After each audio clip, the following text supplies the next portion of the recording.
So do you remember when you went to your first yoga class or other exercise, Pilates, and you had to do plank pose?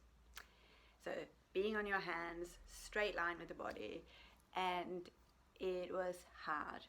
And maybe we started with the knees on the floor, maybe our body were collapsing, we had shoulder ache, or our pelvis were tilted, and it was not that easy because we had to engage so many muscles, and probably muscles that we don't really use a lot.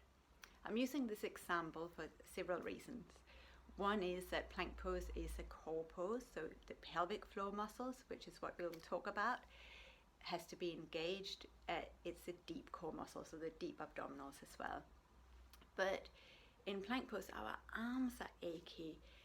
Maybe if we don't engage the deep core muscles, including the pelvic floor, we also feel it in our back. So we really need to engage all of these things to hold the poses. Nothing is isolated. And what we learn little by little, plank pose might never be our favorite pose to practice, but we get better at it. We learn little techniques where we start to feel the strength of the pose, and we start to stay in it for longer and longer. We might be able to take a full breath in it. We might take 3 breaths, maybe 5 breaths. And it's the same with the pelvic floor. So when we first start to practice the pelvic floor and the muscles of the pelvic floor with awareness, it takes time. Like everything else, the pelvic floor will work anyway because it's part of our physiology of movement, especially if we move and breathe correctly. But we need to also be able to engage and relax it properly.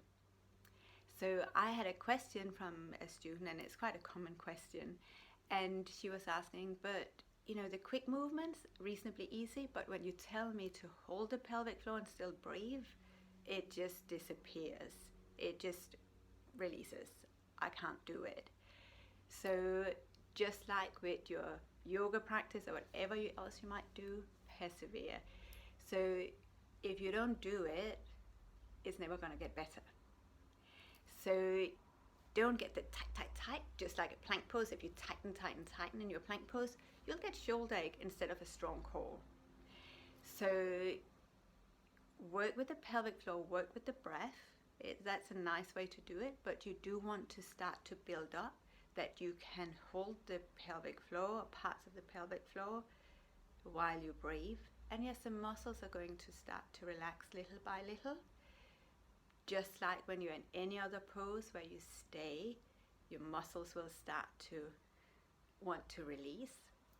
And it's the same with the pelvic floor, like all other muscles. So continue to practice, do different kind of practices, different kind of meditations.